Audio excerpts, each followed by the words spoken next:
Welcome to another episode of the CivBattleRoyale. My name is Dawkinzz, and this is episode 53, A Subterranean Worldview.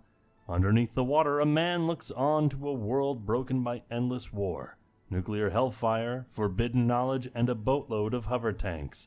You are merely the observer. Starting on turn 1145, let's get right into this. Hey everyone, Lunar Needle here. This is a special part, and by special I mean narrated, recorded, and culled entirely by myself. This doesn't come without any downsides, such as halfway through having Hex Grid on, having to skip multiple uninteresting turns as well. Tons of headaches I had to learn and adapt on the fly, but this part will be massive, and the violence will be intense. I've been given a good amount of time to narrate this, so expect the audio to be an hour long. Oh boy. Let me know how a more narrative-focused, perspective-driven Royale suits you, and Dawkinzz, I am sorry. Frowny face. Deep in the cybersub underneath the viewing arena was a bar with one solitary human swiping left and right on his holographic display. You didn't know his name, but you knew your purpose. He was the narrator for the next episode, a selected few allowed to tell the narrative and perspective on this slice of the cylinder's history.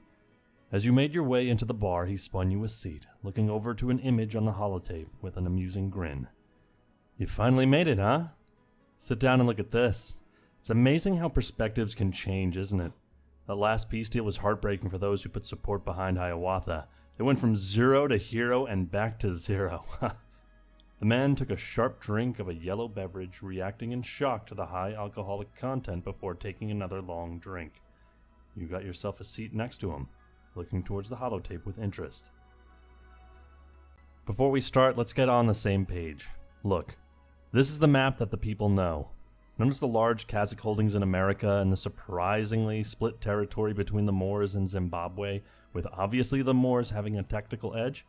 Also, look at the land Uruguay has. It might be 70% water, but La Vieja has control over at least 2 continents with the capacity to project north and west. This is a powder keg waiting to erupt. However, we all know the real winners right now. The Kazakhs are the winners, clearly. This part and all parts after will be determined by the decisions that the Kazakhs make.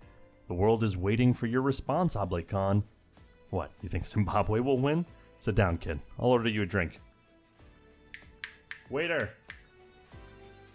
The battles in North America are fighting through ashes and soot. All cities north of the Yucatan to the Iroquois core are most likely abandoned wastelands. Cities here are trying to survive using nanotechnology and underground farms.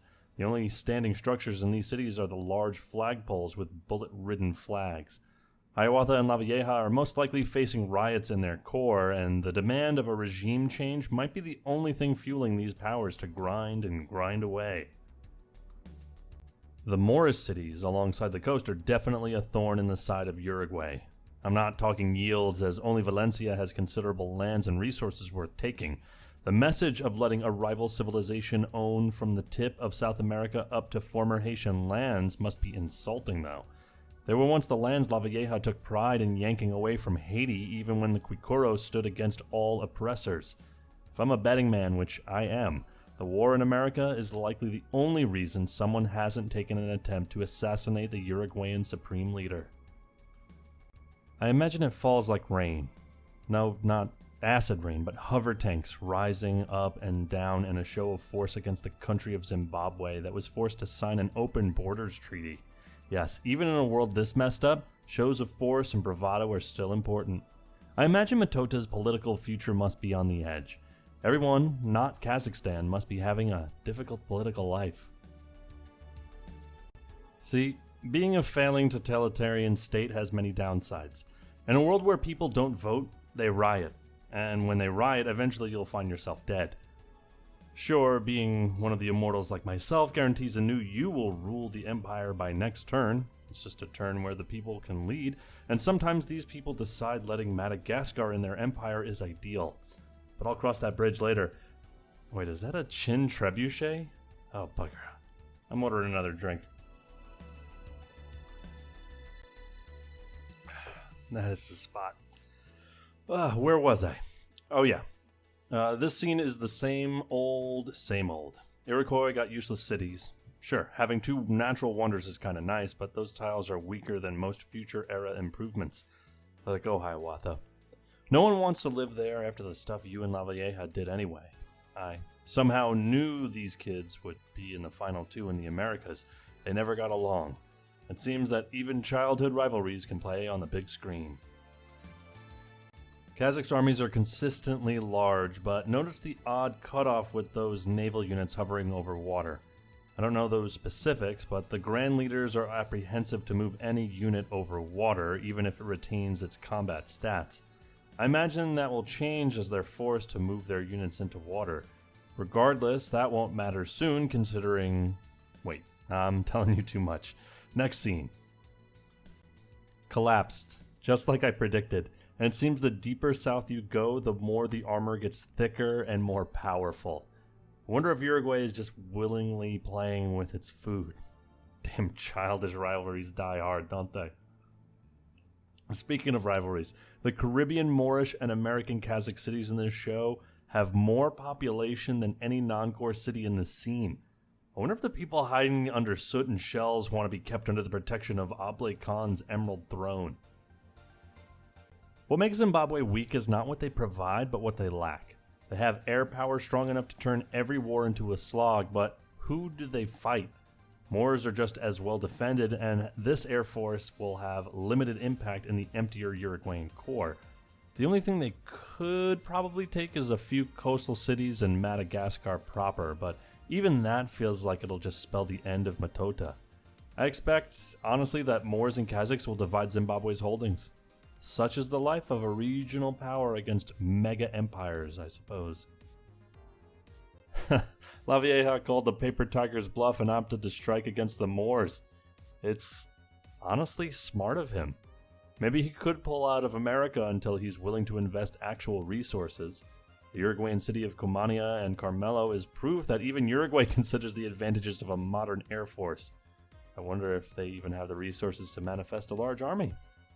Fun fact, did you know that this world was made abundant with resources? For every capital from pre-endgame was given a plentiful amount of every strategic resource. Either way, they've got tons of it and their core still looks this empty, especially compared to the big three across the ocean. Anyways, I'm rambling on.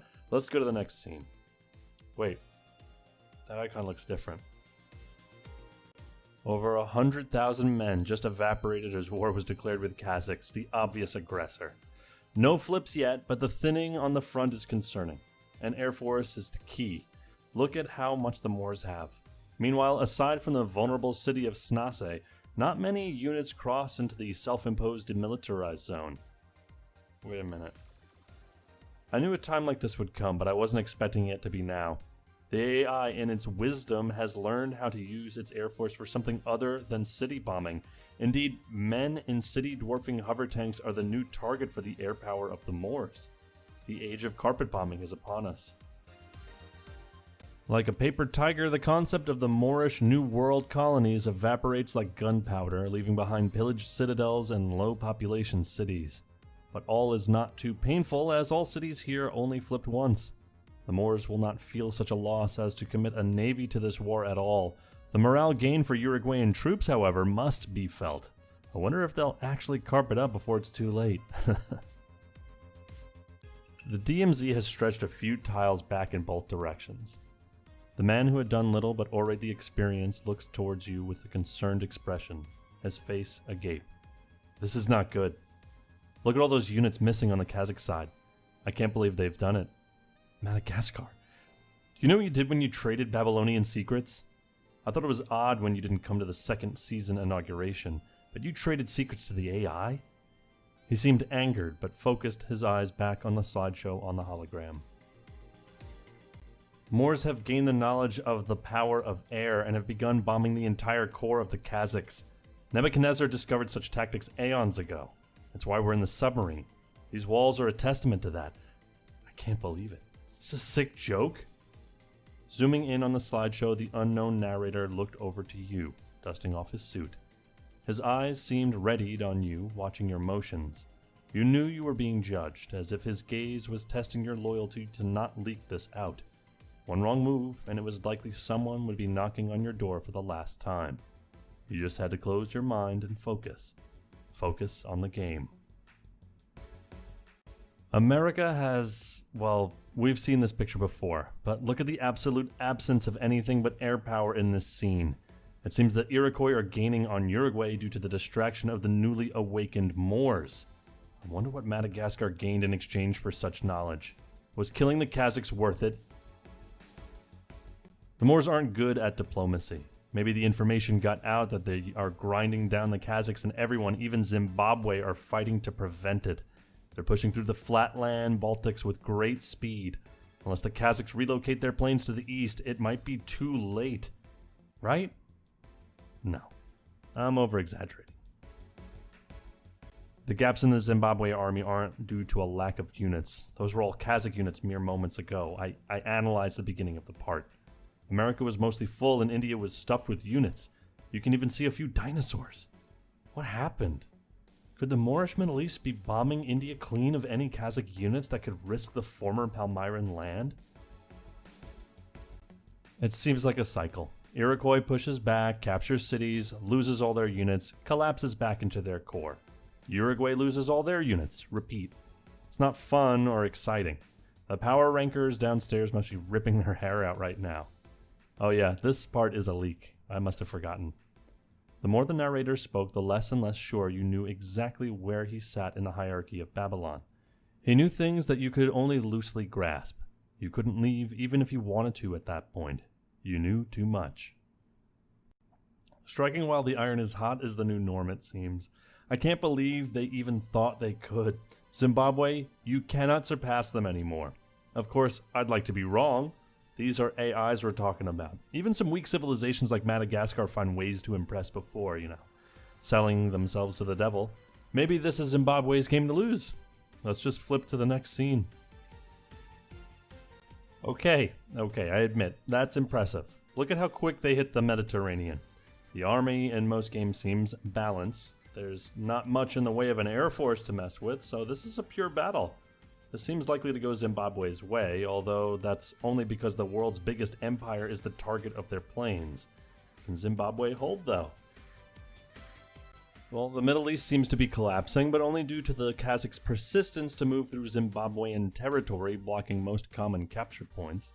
Seems like a toss-up, I'll be honest, but I could see Zimbabwe connecting their Indian colony to the mainland. The effect of wiping out a large portion of the frontline army on all sides is that the center of the empire is rapidly trying to move towards the front, resulting in these jams. It's honestly as classic as the Civilization Battle Royale. Madagascar seems to be enjoying their new ally in the Kazakhs, although their outdated display units are blocking a lot of areas on their core. With total war happening soon, this won't be an issue anymore. His face scowled, glancing over to you before taking a long drink. You both shared a moment of silence before he pressed on. Oh, you didn't know? Primarch Lime warned me when giving me the episode that due to production constraints that total war is being called. One is happening on turn 1200 actually, so yeah. Those units will disappear fast. You couldn't respond if you wanted to.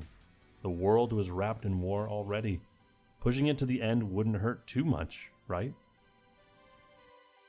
Torcello to Moreau flipped back, and the once dominant army of Zimbabwe collapsed, turning the one-sided fight into a slog. That's a shame. I was hoping that someone would have put the carpet bomber in place. Although, in the city of Marasa, look at that. 16 suborbital bombers with high levels arrived, and they all seem ready to torch the remaining army. Although throwing so many valuable units in a city surrounded by a few Hovertanks seems, let's say it's a bit risky. Oh wow, that's a smart move. The Moors captured the cities of Kateve and Kalensicum. Is that how you pronounce it? They are not at war with Zimbabwe, but they are with the Moors, so by letting these cities get captured by the Kazakhs, they forced a choke point of the remaining Zimbabwean units. Fortunately for them, this resulted in the loss of Palmyra and another city in Turkey.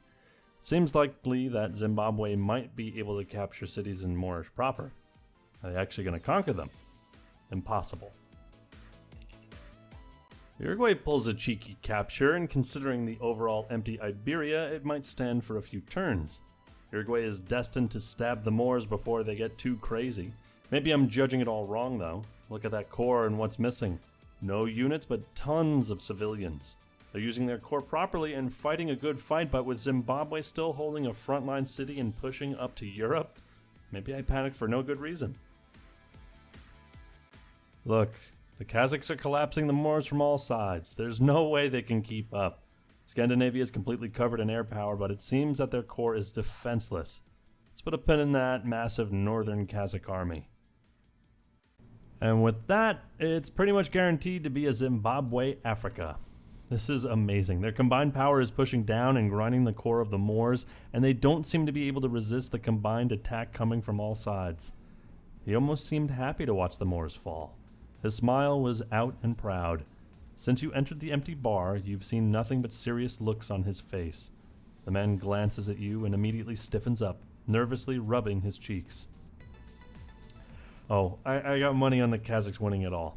Sorry if it made me seem biased, but I've been betting on them to win it all since I saw the original map. So much space. It was inevitable, really. And it's gone. Damn. The Moors are really capable of forcing out pretty much any Zimbabwe threat, but look at the city of Marasa from earlier. Gone. No air force, and the population flipped sides 4 times before going back to the Moors. I imagine the planes were lost too. Seems likely to flip again now that giant death robots are on the field. Dang.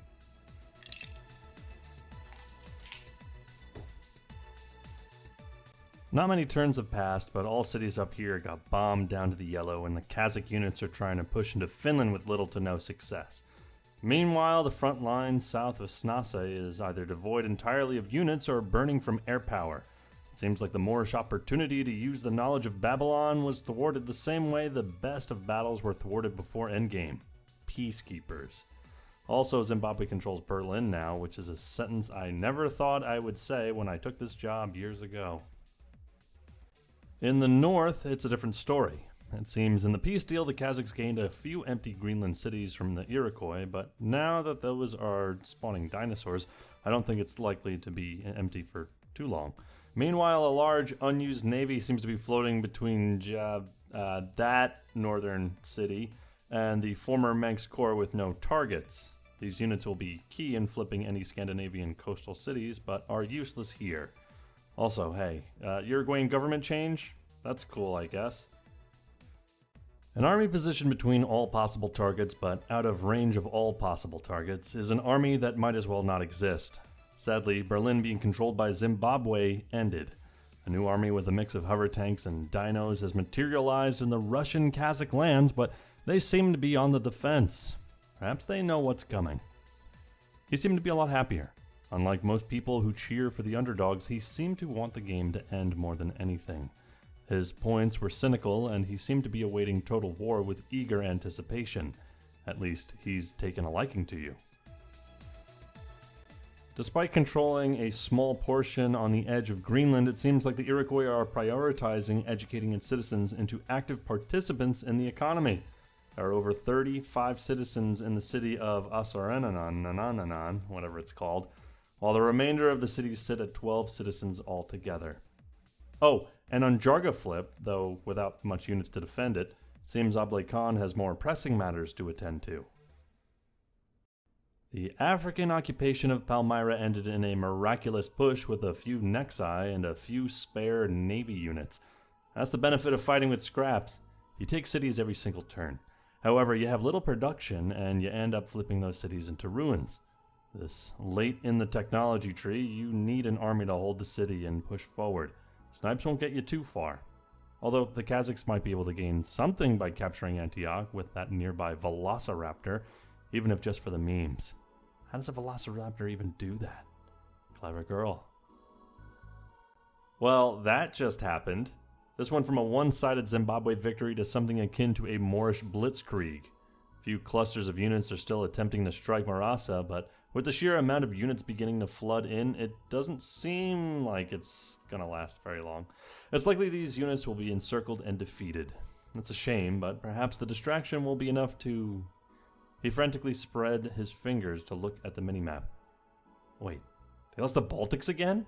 How? This might seem like a full carpet, but even in the core of Australia, which was unharmed by recent wars, has only loose assemblies of uncoordinated units. Uruguay might be dealing with production problems. I doubt these units are even produced. Lucasette made it so every time future tech was researched, a unit from future era would be spawned in every city in their empire. Considering how odd these units are, it explains a lot. What is Uruguay even building? It's almost time for total war. The Kazakh cities are finally under fire now that the Moors are rolling through. It seems that Zimbabwe dominance is over. I was hoping they'd hold off the Moors long enough for the Kazakhs to rebuild, but look up to the top right. There's very few Kazakh units, and they are all moving toward the Western Front. This looks pretty bad, honestly. Depends on how Total War ends up, though. This game might just be over. What? Too dramatic? Yeah. People might not like that in the middle of the part. Regardless, look at this. Moorish West Africa seems to be on fire once more as most of the defense is pushed to Sapele. Sapele? I don't know how to pronounce these things.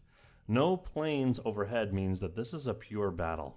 Ignore the artillery, though. That's just a display piece returning to the museum nearby. No one would seriously use that in combat, right?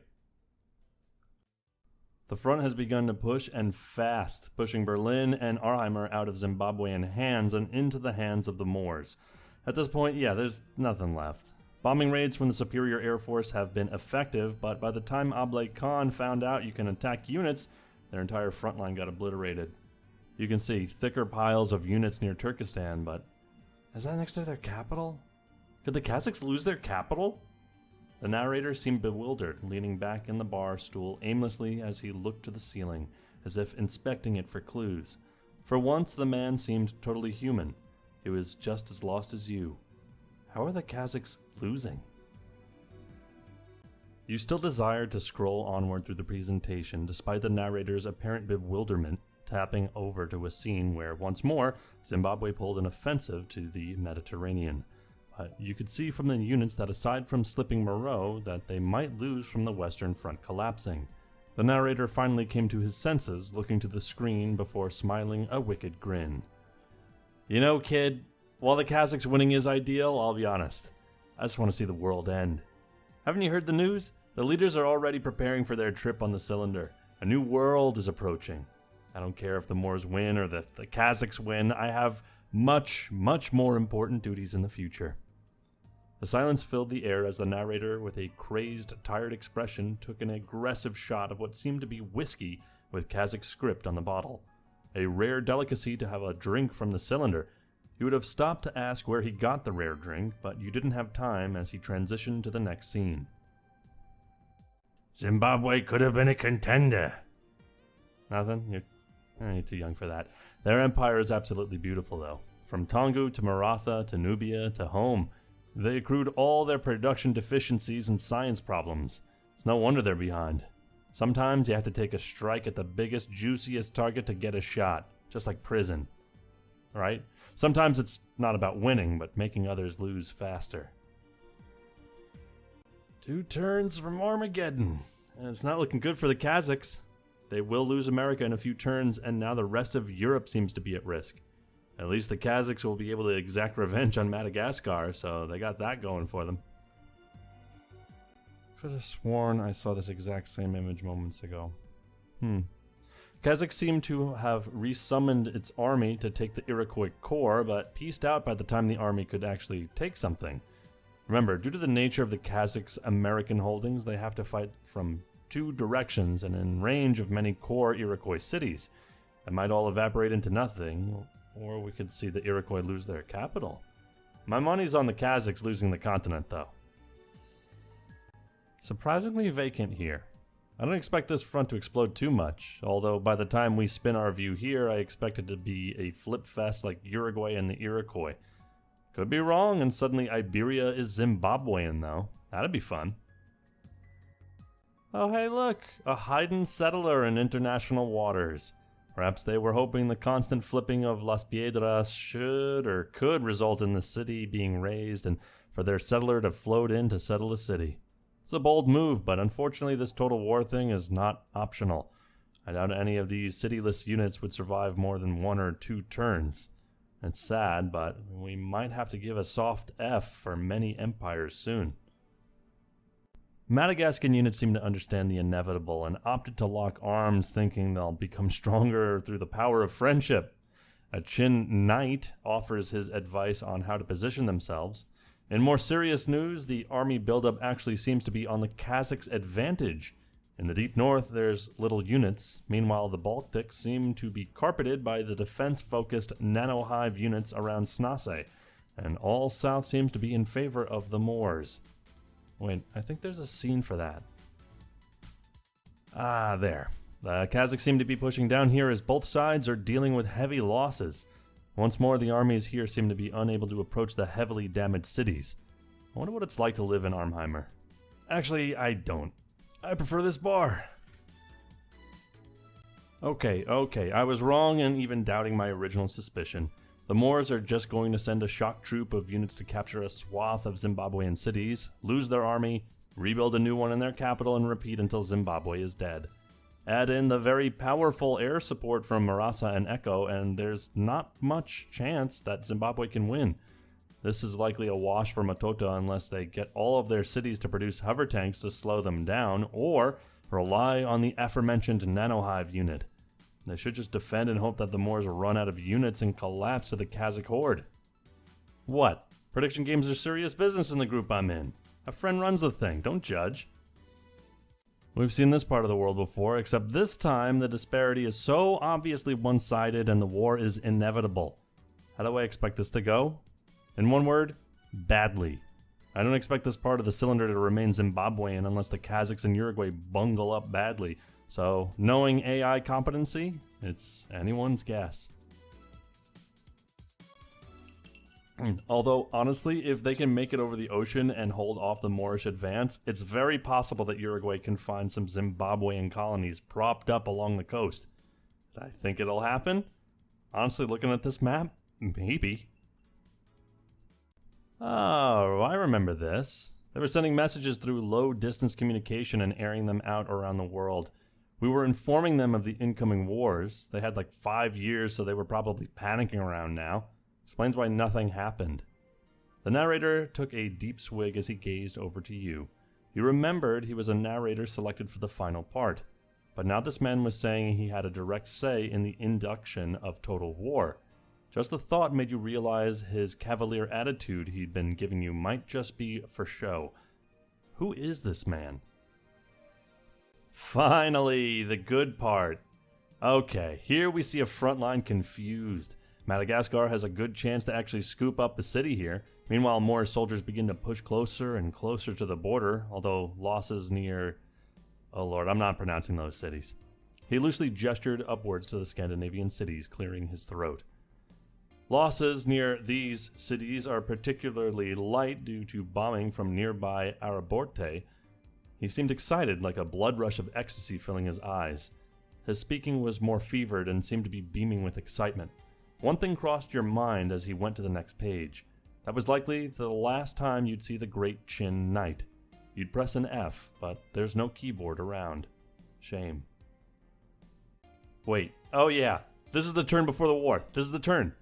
Yeah, boring. These cities are pretty bone though. We could see a split of Kazakh Canada and Uruguay and Texas, but let's not get ahead of ourselves. Oh, hey, look. Moors claim most of their cities on the Mediterranean again. That's cool. Excuse me, what? How did you lose that? The Air Force bomb you down? Kazakhs, come on. Okay, now I want the Moors to defeat you. This could have been a 4-way battle if you played your cards right. It just pains me to see. Credits given to the Iroquois for the defense. I do not know how they did that. The narrator slumped back into the light, giving you a long moment to look at him. He had slicked back, ruffled hair, and a pronounced forehead. He had a medal on his chest, but it was in a script that wasn't taught in the sub. He seemed oddly tired as he slumped back forward. Anyways, next scene.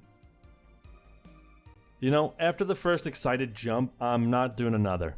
The Air Force seemed to have split between two of the core cities in northern Finnish lands as they bombed down more and more Hovertanks. They seem absolutely ruthless. I appreciate such tenacity. Kazakhs dropped their training weights, it seems, because they basically summoned an entire army, including a few Chimera units, which have a bit less movement potential, in favor of not having weaknesses in capturing cities. This will become useful when attempting to capture heavily defended cities like Pokhara and the former Nepal capital of Kathmandu. Honestly, I see no opposition with this. If they can hold back the Moors, they can split Zimbabwe. Perhaps then they could finally muster up more than 10 planes. Oh, what am I saying? They'd rather just build more Hovertanks. Further east on the map, we see a rather consistent front from border to border. I have to admit, war will make these borders look a lot uglier. Now, I expect a lot of these cities to be an ugly mishmash of Kazakh, Uruguayan, and Zimbabwean cities for the foreseeable future until one power can dominate over this region. This entire region will become a hotbed unless the Kazakhs can sweep the subcontinent. And that's my fear. Look at all the units scrambling to capture all the available land. Although, look what's not here. I was just noting how many units there were here a few turns ago, and now all that's left is a few Kazakh units and a weakened Uruguayan attack force. Did the knowledge of the air get passed down to Zimbabwe, or were nukes to blame? If only I could zoom in more. I did it later in the part. The man stopped speaking, clearing his throat. I saw later in the part, I mean. Zimbabwe has learned it by force. Antananarvino seems pillaged. I can even tell the Library of the Collective Mind was accessed. That has to explain it. It's either they used the power of the atom or the power of air. Either way, something came from above and smashed into Uruguay. Did Uruguay not learn the power of air, or were they shunning the Air Force? This game could have been over if the power was learned earlier. I'm glad no one wanted Uruguay to win anyway. Okay, Kazakhs, if you don't stop showing off your fancy floating Hot Wheels collection, I'm taking them away from you until you learn to behave yourself. Seriously, this is just cruel. They're awful at attacking cities, so they just crowd around taking pot shots at the city until they eventually take it. They straight up ignored Jiangling. Classic. Yeah, here was when I realized how often the AI loved to nuke. Look at the lands here. They just love tossing nukes around. Perhaps the power of the air has bonded with the power of the atom to bring total destruction, as I don't even think any unit here is capable of reaching a city, not to mention damaging it. Mutually assured destruction is the modus operandi in these parts, it seems. The sheer punishing array of bombs dropped on the fertile plains is astounding. This area has less units than this part of the world had at turn 40. I'd kill to be on the ground. I think I'd make a good leader, don't you think? The narrator looked for approval. You knew that you had to agree to learn more.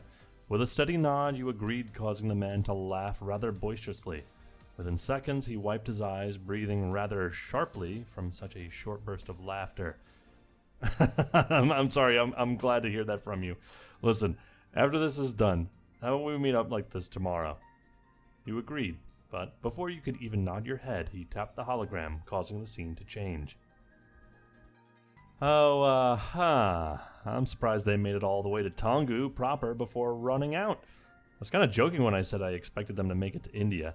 Despite the overwhelming force, all it takes is a few bad rolls and a few misplaced units over the waters of Oceania for a few dozen units to disappear.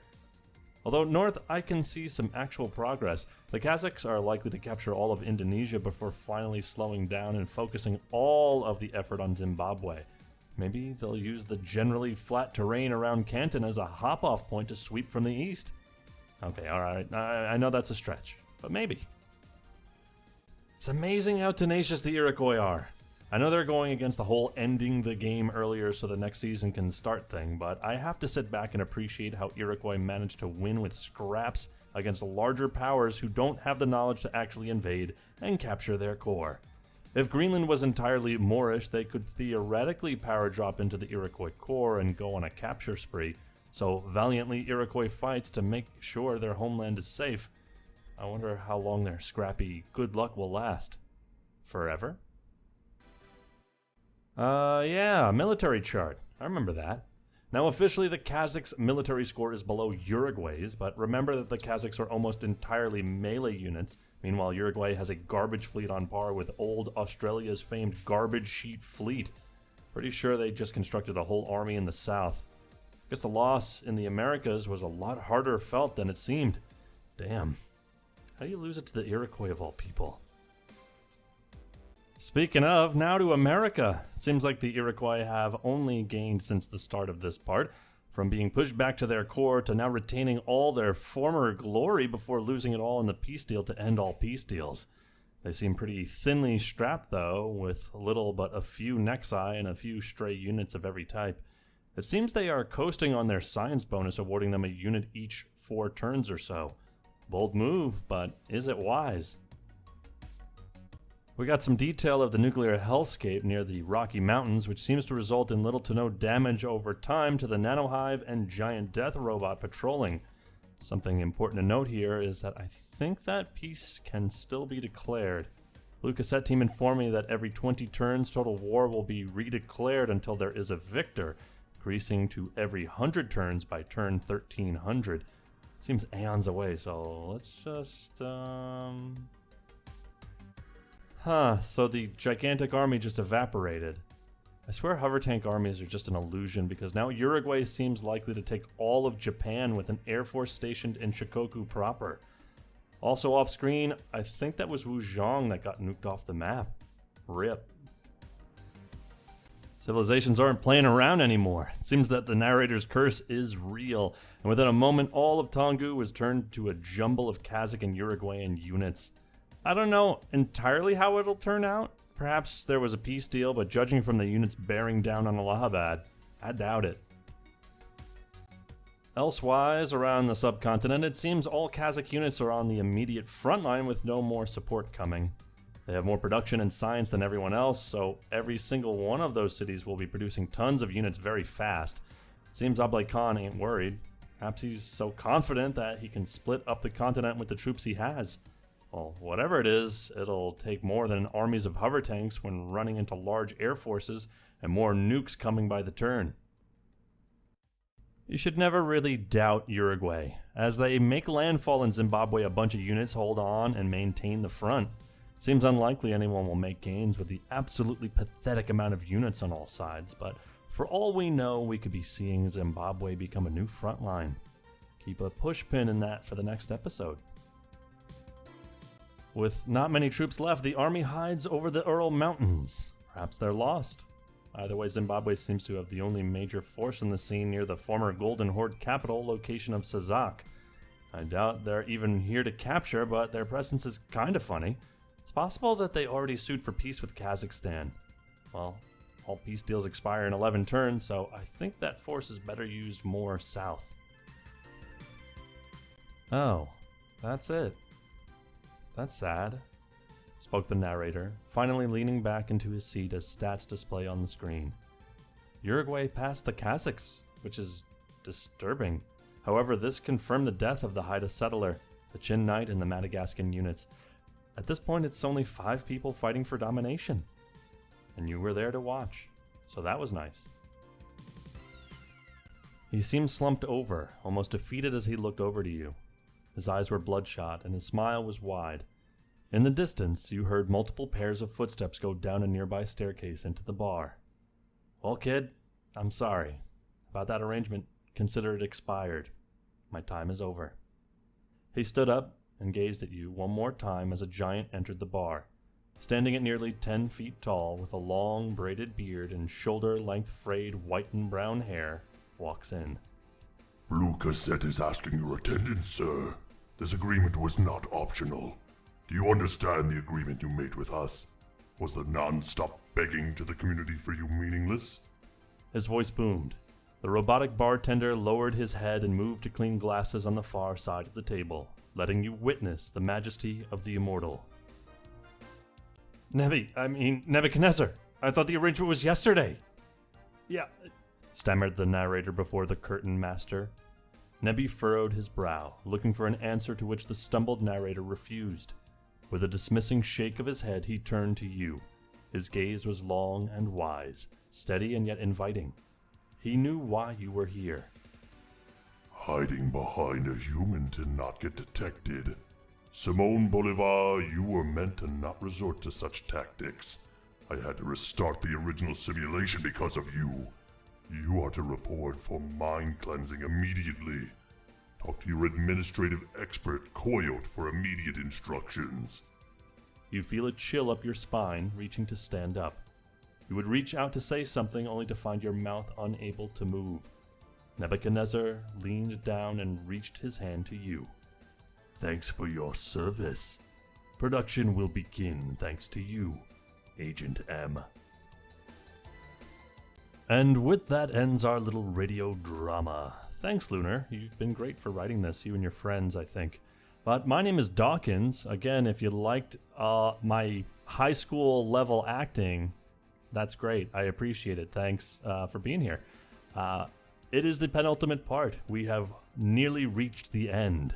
Next week is the finale of Season 1, so please stay tuned. And again, my name is Dawkinzz. We'll see you next time.